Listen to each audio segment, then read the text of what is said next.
Septième et huitième apparition. Les mérites de l'obéissance sont très efficaces pour délivrer les âmes du purgatoire.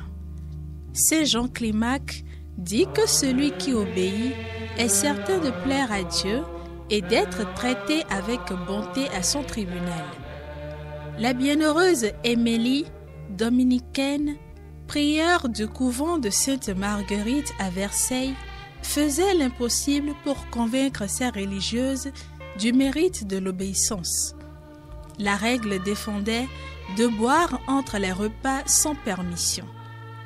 Une sœur nommée Cécile, étant un jour très altérée, se vit refuser la permission de boire. Elle offrit ce dur sacrifice à Dieu en union avec la grande soif de notre Seigneur sur la croix. Elle mourut peu de temps après. Il y avait 3 jours qu'elle était ensevelie lorsqu'elle apparut toute resplendissante à la sœur Émilie. Elle lui raconta que devant souffrir pour avoir été trop attachée à ses parents, elle avait promptement été délivrée en récompense de la soif qu'elle avait soufferte par obéissance. À mon 3e jour de purgatoire, dit-elle, mon ange gardien est venu verser sur les flammes le peu d'eau dont je m'étais privée et les a complètement éteintes pour me conduire au paradis avec lui. La bienheureuse Émilie avait aussi une religieuse appelée Marie-Isabelle qui éprouvait du dégoût pour les exercices de piété à l'église et leur préférait les amusements. Elle était toujours sortie la première de la chapelle. Or, la bienheureuse l'arrêta un jour à la porte et lui demanda pourquoi elle était si pressée de s'éloigner du très saint sacrement. La religieuse avoua bonnement qu'elle s'y ennuyait trop. « C'est très bien, lui dit la prieure, mais si vous n'êtes pas capable de demeurer commodément assise à chanter l'office divin, comment ferez-vous pour rester dans les tourments du feu du purgatoire ? Pour vous éviter cette terrible punition de l'autre vie, je vous ordonne de ne sortir de l'église que la dernière. » La sœur se soumit avec grande simplicité.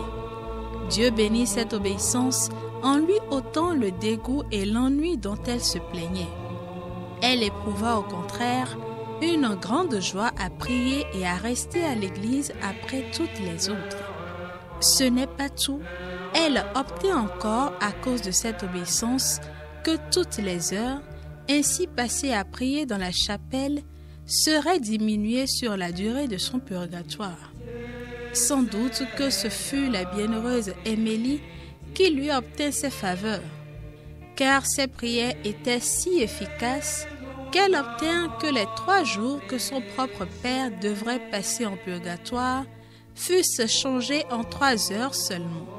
Ne craignons point de prier longtemps devant le très saint sacrement surtout, puisque ces moments sont de beaucoup les plus précieux de notre vie et qu'ils nous seront très richement payés au purgatoire comme au ciel. Pour les âmes du purgatoire, notre Père qui es aux cieux, que ton nom soit sanctifié, que ton règne vienne, que ta volonté soit faite sur la terre comme au ciel. Donne-nous aujourd'hui notre pain de ce jour. Pardonne-nous nos offenses comme nous pardonnons aussi à ceux qui nous ont offensés, et ne nous laisse pas entrer en tentation, mais délivre-nous du mal. Car c'est à toi qu'appartiennent le règne, la puissance et la gloire, pour les siècles des siècles. Amen. Je vous salue Marie, pleine de grâce, le Seigneur est avec vous. Vous êtes bénie entre toutes les femmes, et Jésus, le fruit de vos entrailles, est béni. Sainte Marie, Mère de Dieu, priez pour nous pauvres pécheurs, maintenant et à l'heure de notre mort. Amen. Gloire au Père et au Fils et au Saint-Esprit, comme il était au commencement, maintenant et toujours, dans les siècles des siècles. Amen. Donne le Seigneur le repos éternel et fais briller sur eux la lumière sans déclin, qu'ils reposent en paix. Amen. Notre-Dame de Montlégion, priez pour nous et délivrez les âmes du purgatoire. Alléluia.